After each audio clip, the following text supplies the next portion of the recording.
70 के दशक की बात है।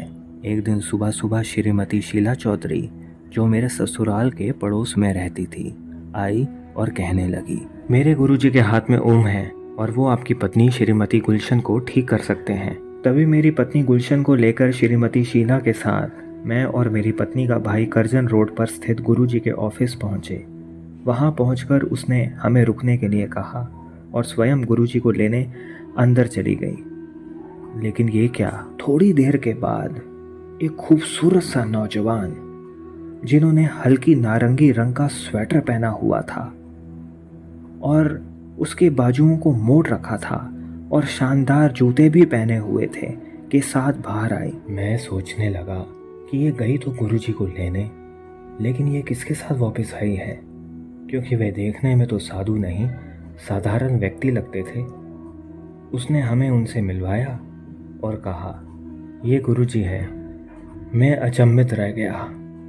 मैं विश्वास ही नहीं कर पा रहा था कि ये ही गुरुजी हैं जो संपूर्ण ब्रह्मांड के मालिक हैं। खैर, मैंने उन्हें नमस्ते की तो उन्होंने मुझसे पूछा, हाँ जी, क्या बात है?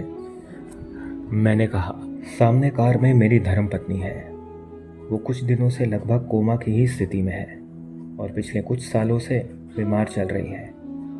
इन्हें क्या बीमारी है, ये अब तक किसी को भी समझ में नहीं आ रहा है। गुरुजी बोले, मैं इसे इस दौरे से वापस ले आऊँगा, लेकिन पूरी तरह से ये अगले कुछ महीनों में ही आने वाली शिवरात्रि के बाद ही ठीक होगी। ऐसा कहकर वे हमें नज़दीक एक घर में, जो उनके शिष्य शिवदयाल जी का था, वहाँ ले गए।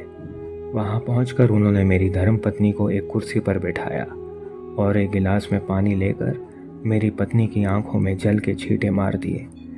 जैसे ही गुरुजी ने ये सब किया, कुछ ही देर में मेरी धर्मपत्नी बिल्कुल ठीक हो गई। मैं विस्मित रह गया, ये कैसे हो गया? वे एकदम अपने होश में वापस कैसे लौट आई? वास्तव में ये मेरी ज़िंदगी का पहला दिन था जिस दिन मुझे गुरुजी का पहला आशीर्वाद मिला।